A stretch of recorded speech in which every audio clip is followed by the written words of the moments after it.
with our next speaker, I would like to introduce you one of our very close partners when it comes to acrylic plastics.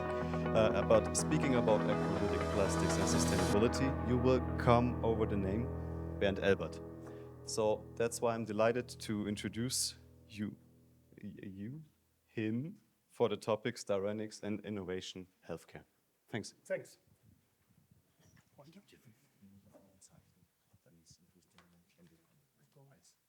Wo ist der Pointer hier?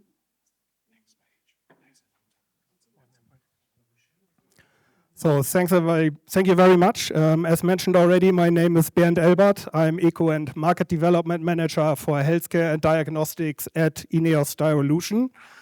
Yes, before we start, let me first of all introduce INEOS as a company. You have seen already on our business outfit, this is not normal. Ne? INEOS is privately owned and we are the most invisible petrochemical company in the world. But we are visible in one area, and you see it from my lovely colleagues over there. They also have these nice dresses. INEOS is supporting many different areas of sport. For example, our owner, Jim Ratcliffe, owns 28% of Manchester United. He is a big football fan and a big enthusiast of this thing. He also owns 25% of the Formula One team, Mercedes. Now you see it here on my shirt. He is owner of the Nice France football team. He's owner of the Lausanne football team in Switzerland. He has the INEOS Grenadier cycling team for somebody who is interested in cycling. And also the INEOS Britannia sailing team. Currently very popular because they are on the second place to my knowledge for the time being. So as you can see, as a petrochemical company, nobody knows. But if you now watch Formula One or even cycling, you will remember the name INEOS. The INEOS group is quite large. We have around about 194 manufacturing sites around the globe, 26,000 employees, and 36 different business units. And INEOS Styrolution is one of these business units. You can see here the others, INEOS Compounds, Oligomers, INEOS Olefins, Oxides, all in all, 36 different businesses, but each business is handled by their own. INEOS Styrolution itself, we have around about 3,000 employees. We have 17 production sites and 5 R&D centers in 9 countries, more than 3,500 customers with 2,000 different products. So our portfolio is quite huge. We are serving different industry. You can see right-hand side, household electronics, automotive, healthcare, so the typical ones on the market.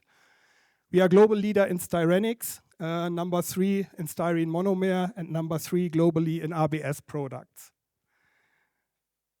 Let's look to our sustainability roadmap. There have been hard times for us. We have been blamed many times since 2016 as the bad guys in the plastics industry. So we are responsible and we have somehow to react. And we as a company, we have done that. So we have two big topics, pillars. It's littering and waste. Stop this immediately. And the second one is reduction of carbon footprint reduction. This cannot be achieved alone, honestly speaking. We as a plastic manufacturer can do it technically, and this is all not rocket science to do that. But we need also commitments from the molder, from the OEMs behind that, but also from the end user and from the market. It starts with very simple things. It's waste collection. And my typical example here is the famous yogurt cup. We all have at home yogurt cups and these yellow recycle bins. So what we are doing, we are removing the yogurt cup, the lid itself, and put it into the recycle bin. My big question is, are you really removing the lid completely from the yogurt cup or not? Or are you just throwing it away? And believe me, 80% of you will just put it into the box. It's out of my face, out of my house, goes into the waste collection. And here it starts already to get complicated because waste selection at a manufacturer has detective units. And if the aluminium lid is still on top, these units do not know, is it now aluminium or is it plastic? And then it goes automatically into incineration. This is not what we want.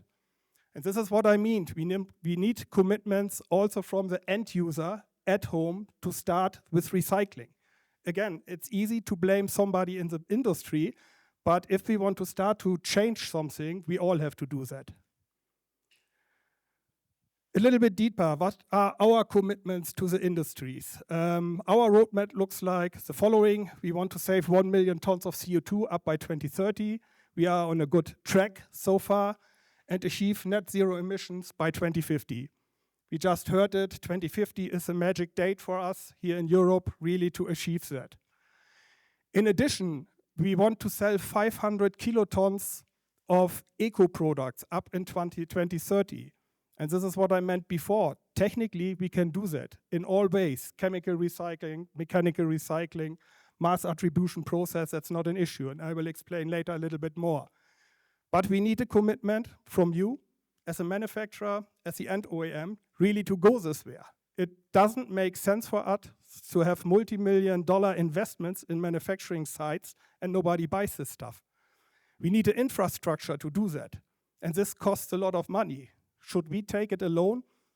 Question mark. So we are taking the cost to build these facilities and to start this process, but we can't really organize the full supply chain, the recycling steps, and so far and so on. So this is a really tricky one for the medical industry or for general the plastic industry. Last but not least, a very important point is to guarantee 100% regulatory compliance. We just heard it before. The medical industry is driven by regulatory, and this could be sometimes a showstopper. I'm quite often asked when I go to the customer, Bernd, tell me what INEOS Styrolution can do in terms of sustainability. Then I get the counter question back, what do you want? What is your roadmap? And then the people are looking at me and they are not quite clear about that. So there are, again, 3 different pillars. Are we talking here about CO2 footprint reduction? Is that what you want to start with at your company? Or is it on the other end, you want to have a recycled product which really contains 60, 70, 80, 100% of recycled material in the final application? Or is it in general a combination of both? Less fossil product. So technically everything is possible from our end, but the roadmap has to be decided by the end customer, by the OEM. And this is a tricky question. I'm talking quite often to R&D members and they're telling me, oh, our management has said by 2030 we have to achieve that. And they do not know how to start. And that's really typical and critical for the full industry. Because also in medical time is running. We need a lot of time for qualification, for testing, regulatory, and so far and so on. The healthcare industry is regulatory driven. We all know that. We know how critical it is. We know how much time it takes really to get an application approved. It starts very early with an idea, with a design, material selection, but also next to the device we have the evaluation of the drug, which is even more important. There is a drug which goes into an auto-injector pen, which goes into an inhaler. This needs also to be evaluated. What happens? And this is what you see in the leaflet most of the times. 1 out of 100 persons gets headache. 2 out of 10,000 get pimples. 3 out of whatsoever. And this needs to be evaluated over years. And this takes time in the medical industry. Regulations are constantly evolving. For sure, there are important changes to existing laws. There are new laws in the medical industry, new regulations, medical device regulation. It was so painful for many of these OEMs really to go back into their processes and really check everything to be compliant with the medical device regulation. Any changes here seen as a potential compliance risk, there is a pressure on the OEM really to stay in compliance, and what we are seeing from the industry, customers seeking for global approval. So they are doing the development maybe here in Europe and producing somewhere in Malaysia or in China or the other way around. We have it also in a different way. Development is done in the US and they're producing in Europe. For medical plastics, customer wants to have a no change policy. Don't change the material. It's the most conservative industry I ever know. That makes my life really complicated if we have a new product to bring it into the market, because customers are telling me, no, we are using since 30 years already this kind of grade. We would take it for the next 20 years. But okay, And customers want to have notification of change. They want to be informed upfront, long time before a change occurs, to make their document change. That's quite important. And during this time frame, when they prepare their new documents, they want to still have the old material formulation. So no change. Means for us, a lot of warehouse production to confirm to these guys, you will still get your old material as long as possible. This is the beauty of healthcare, but I think everybody is aware about that. Let's talk about recycling. As mentioned before, there are two different pillars. This one is focusing on recycling only, really the recycled content in your product. There are different technologies. The easiest one you can see here, mechanical recycling. You have the scrap from the industry, coffee machines, for example, dishwashers, televisions.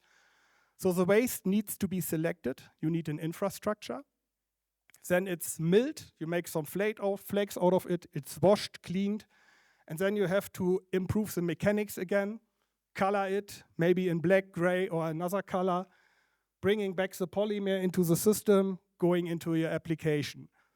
Quite easy to do, but nothing really for healthcare applications, because we are talking here mainly about risk class 2 applications.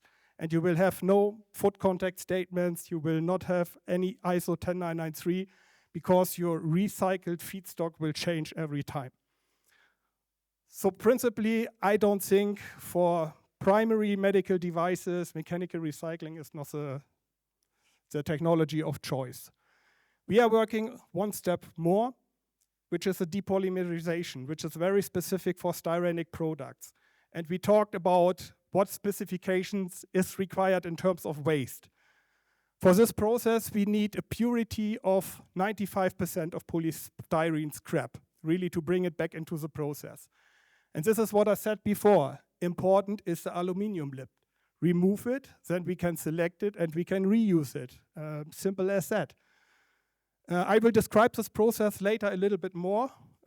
Short info up front, we are currently building a plant, 50,000 tons, for chemical recycled products, so the material is available. Secondly, we need the commitment from the industry. When we cannot sell it, we will shut it down. Last but not least, mixed waste is also something we are looking in, but honestly speaking, this is 5 to 8 years away. This is really pyrolysis of mixed waste. You have in PCABS, for example, a mix of different polymers. You really heat it up to 900 degrees, crack the material into the different fractions, going back to the feedstock. Thinking about this, how is this for the CO2 footprint? Putting 900 degrees into a chemical process. Everybody is aware this is not the best way to do. But again, what is your final target? Is it really to have a recycled product, or is your focus on CO2 footprint reduction? Let's go back to this. And in first case, CO2 footprint reduction, because this is a master solution for the medical industry. We are talking here about the mass balance concept, which can be explained on a typical example from our daily use, which is the use of green energy. Finally, you cannot smell it. Yeah, you can feel it once. But you will not see it if you use fossil feedstock in this case. Energy from wind energy, from solar energy, and it's mixed with energy from a power plant by a different ratio. You see here 3 dots, here 6 dots. There is a calculation and a certification behind that. And at the end of the day, the end user gets the power at home and a certificate that he finally received XYZ% of fossil sustainable energy, green energy.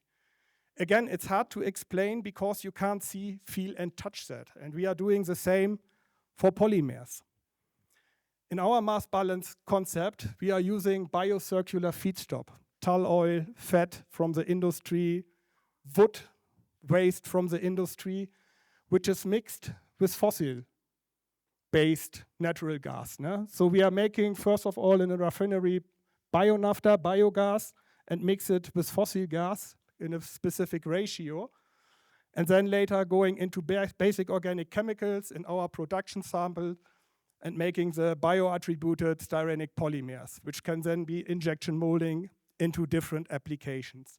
It's the same principle as with green energy. We have to buy this one, and there are only 2 producers. Means it's not for free. These 2 producers know exactly that they are the only ones, and they charge us.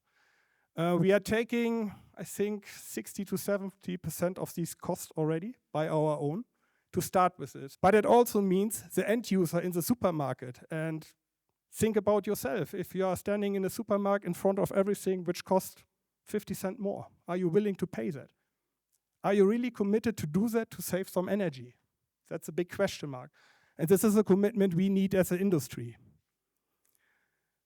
The big advantage for the bioattributed mass balance process is fossil-based and bioattributed styrene is mixed.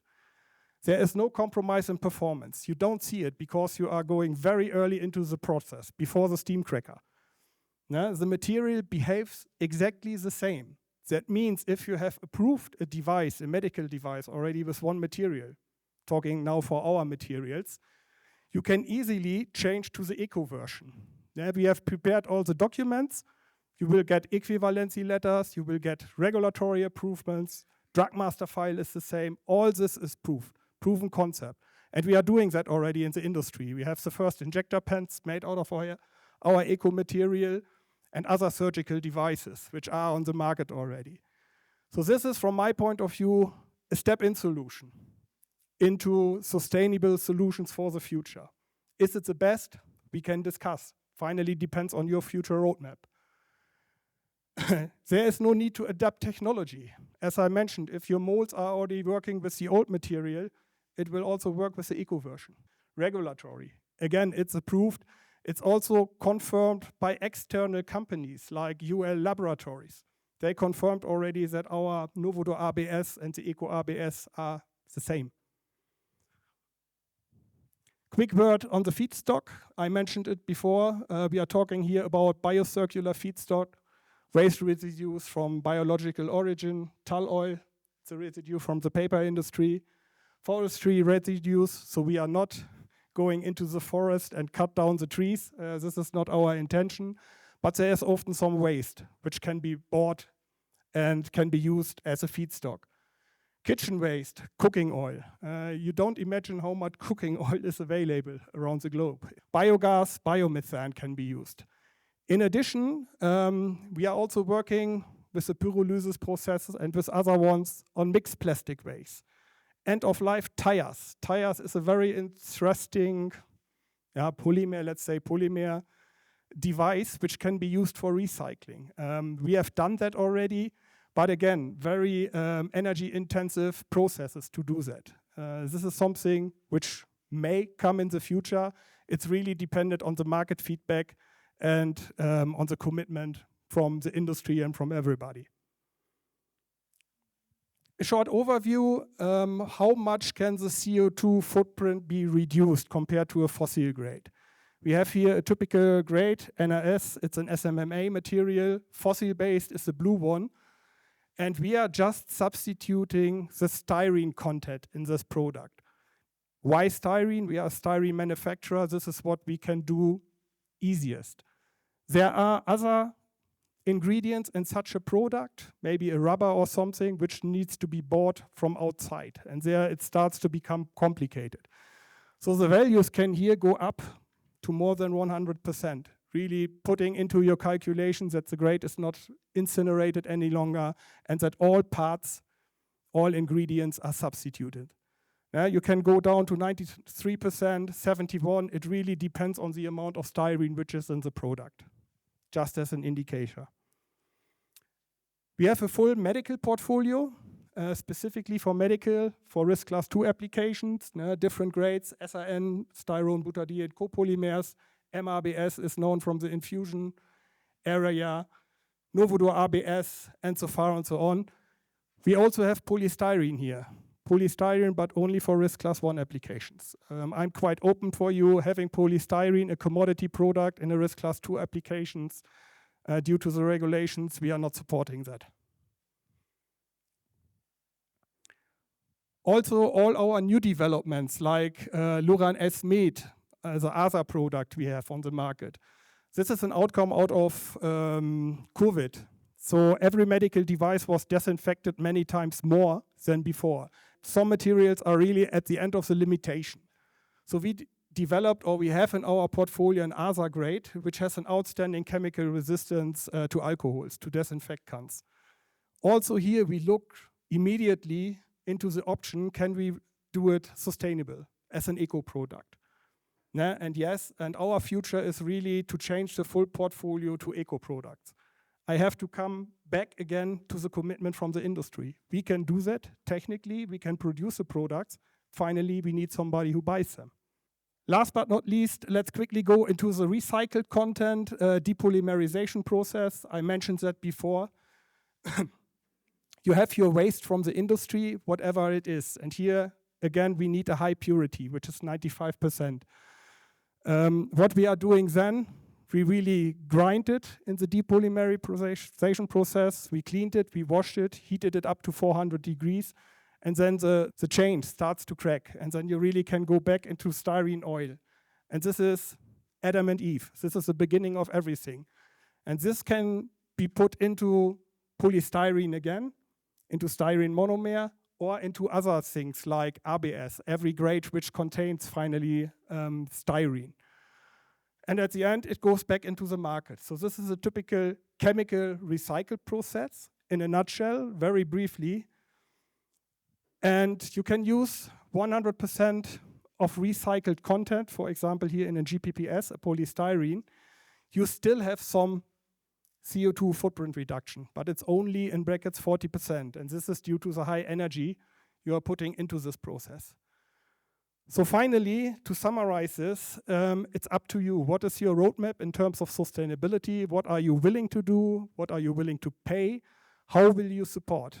Again, it's not rocket science. From technical point of view, it can be done. But finally, the whole infrastructure, the supply chain, all this needs to be managed. And we can do a part of it. We are doing that. Just mention it that we have in Antwerp now the 50 KT plant of chemical recycled material. Starts up in November, so we are just before that. But we need customers who commit finally to buy this material. We have a pretty nice eco website. If you are interested, just go through it. A lot of information is there. The processes are described, the materials are described. Or even ask me or ask the colleagues from Ultra Polymers if you want to have more information about this. Yeah, and that's the end of the presentation. Thank you.